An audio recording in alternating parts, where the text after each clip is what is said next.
paper is on a study of the the order of a Bessel function plays in a Fourier Bessel series. So, having attended talks for the last 2 days, in all the talks there is always some complicated structure that is being discussed, whether it be some way to model a network, or some machine learning technique, or some structure that is not trivial. So this will be in some sense a change of pace. So we'll be discussing very simple structures here. I hope you enjoy. Right, so let me give you a brief introduction to what Bessel functions are. So this is Bessel's differential equation, and it has two canonical linearly independent solutions. So Jn of t and Yn of t, they are the Bessel functions and they are solutions to this differential equation. Jn of t is called the Bessel function of the first kind, and Yn of t is called the Bessel function of the second kind. Right? N is the order of the Bessel function. So in general, n can be a complex number. However, in our paper, we restrict it to be integer orders only. Okay. So now, as I mentioned, Jn is the first kind and Yn is the second kind. Jn and Yn are linearly independent. So one can show that if you want a solution to this that is bounded over all the real numbers, then Jn is your Jn or any scalar multiple of Jn is your only solution. Yns are also used in signal processing, but Yns are not well behaved at 0. So at 0 they approach minus infinity, they are not bounded. Right? So what is their use in signal processing? So in the Fourier series, for instance, we use suitably scaled sinusoids and cosinusoids to represent a signal, to decompose a signal into its frequencies. We can do something similar here. So if we denote u alpha n to be the nth positive root of j alpha of t, so the alpha order Bessel function of the first kind. So then you can construct this sequence, the j alpha of something. So the argument of j alpha is scaled suitably. This is an orthogonal basis for well-behaved signals which are 0 at time equal to r. And what do I mean by well-behaved? So here we only consider the class of infinitely differentiable signals, C infinity. Right? So any such signal that is infinitely differentiable and which is 0 at t equal to r, you can expand it in its Fourier Bessel series expansion, which I will represent as, which I will say FBSE, as this thing. And you can compute these coefficients Cn using a very similar method that we use in Fourier series. So we take the dot product and then all of the terms except for a certain n, they all go to 0 because of the orthogonality. Right? So because this is an orthogonal basis. Right? So this is some formula, and I want you to pay close attention to this t over here, because that will be significant later. Right, so as I mentioned, so for aperiodic signals, there is an analogous transform called the Handel transform, very similarly defined to the Fourier transform. So you take the integral from 0 to infinity of ft, scale it by Jn of alpha t, and then there's an additional factor of t here, right? So this we will call Fn of alpha, and then there's an inverse transform as well. So Hn inverse of Fn of alpha, that will give you f of t, and of course we want that both of these integrals exist. So this is subject to both of these integrals existing. Right? So, although the paper does not deal with applications as such, there are applications in signal processing. So, for instance, if you have a source which is not stationary, so the signal generated by the source does not have a constant mean or constant variance, then you can use Bessel functions are found to be very good in representing them. So, Bessel functions, why are they so good? Because they decay with time. So, unlike the sinusoids and cosinusoids which have a constant amplitude, they decay, right? So, and this is some application in microdoppler signature analysis. So, one example I will give you. So, in rotating machines, if you want to identify cracks, microdoppler is a very often used technique. So, of course, I am not an expert in microdoppler, so I can't give you the specifics. But so the Bessel functions do in fact find use in signal processing. So now coming to the topic of this paper, what are we actually doing? So we are expanding a Bessel function itself in its Fourier Bessel series expansion, but the order of the Bessel function that we are expanding and the order we are expanding it in, those are two different quantities. So we are expanding it in an order p prime, but the order of the Bessel function itself is p. So that is this setup is what we are going to study here. We want to know how many terms of this expansion we require to get within a certain error. So let me explain it better. Jp of t the distance between Jp of t, something Jp of t is suitably scaled, and the some partial sum of its Fourier Bessel series expansion in a different order. That is what we are going to study. So then what distance should we use? Because it's a distance between functions, right? So there should be a norm somewhere. So what norm should we use? Can we make this norm better so that we can compute it faster? And lastly, we will also show an order invariant of the Heinkel transform, which we believe is the key to explaining all these observations analytically. Right. So if you use the regular Ln norm, we encounter forms like the integral as shown. And this is not very easy to compute. So there is no closed form for this, whatever closed form may mean. Even if m is even, in which case you can sort of remove these absolute value signs, this is still not very easy to compute. Although there is a representation in hypergeometric series, those are not very easy to compute fast. So if we had this factor of t here, so instead of just integrating some exponent of the function, if we had a power of t, then we would be able to simplify it considerably. So now all our work is focused on showing that this function, which acts on functions, is actually a norm. So to recall, a norm must satisfy three important properties. It should be non-negative, it should satisfy the triangle inequality, and lastly, all the scalars of the field over which the vector space exists we should be able to pull those out. So multiply by a complex number, so multiply x of t with a complex number, you can see that the absolute value of the complex number gets pulled. So this is in fact a norm, and we have shown this in the paper. So we can proceed. This is what I was talking about. This is our original function. This is some partial sum of the Fourier Bessel series in a different order, t prime. And now we want to measure the L2 prime norm of this, and we want it to be less than some error margin epsilon. Right? So this is the thing that we want to solve. And at the onset it looks quite complicated. So how would you do this computationally? You would compute the next term, you would find the difference, square it, integrate it, and then take the square root, right? But as it turns out, because we introduced the extra factor of t, this is vastly simplified. And now what you need to do is, for every new L, just compute this value, see if it exceeds this, and then stop whenever it exceeds this. That will give us the minimal L. Because that is our job, we need the minimal L, right? Right. So then what results did we do? So this is for p equal to 0 and q equal to 1. So we are considering the 0th order Bessel function. And as I mentioned, u p comma q is the qth positive root. So the first positive root, we are scaling it back.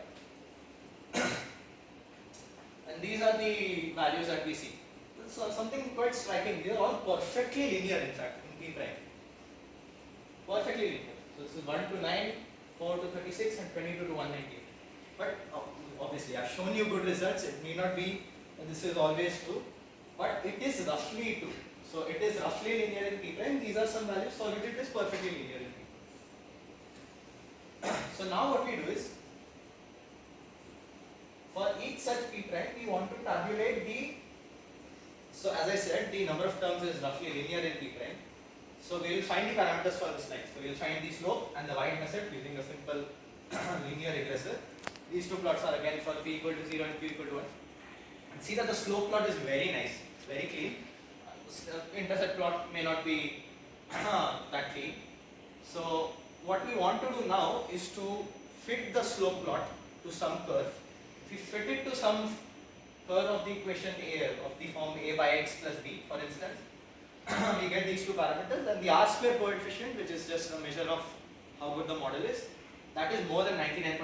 So this is really surprising because there is no reason for the slopes to align this way. Right, so then how do we test this model? So far we've found a way to get the slope. Now what is our procedure to get the number of terms? What is the procedure for getting the minimal L? So we'll find the slope using curve fitting, and then we'll look up the intercept, because as we saw, the intercept plot is not very clean. So it's hard to read off for epsilon by r equal to 0.1, what is the intercept and so on. So we'll have to look that up. Yeah. And then if we show how our model performs, so the green line is the predicted number of terms and the blue line is the empirical number of terms, so the actually computed number of terms. You see that they are very, very close. They are always within an integer of each other, which is very good for an empirical model. your error tolerance, these models will fail. So they will not be, no longer be within within an integer. So for sufficiently small epsilon by r, because the minimal L, if you give P and P prime, the minimal L only depends on epsilon by r, not epsilon. So if you make epsilon by r sufficiently small, this model will give you satisfactory results. So now we go to some analytical results. So in the paper we show that this quantity is in fact independent of n. It's equal to f of t by t square, where f of t is the function of which fn alpha is the Hankel transform. The derivation is very similar to how you would derive the fact that a Bessel function is a solution to the Bessel's differential equation.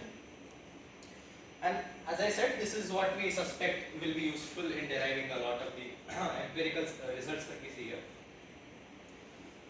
So how precisely do we do that? We're not sure yet. That will be subject to future work. But one of the identities that we used here is very commonly used. This is a very commonly seen identity in the theory of hypergeometric functions. So for t power s, you have a closed form solution for the Hankel transform. S has to be real and t we restrict to positive time only. So this is the identity that we use. And because we have verified it for monomials of the form t power s, we suspect that it will be true for power series as well. So of course this will require proof, because you cannot just sum the power series.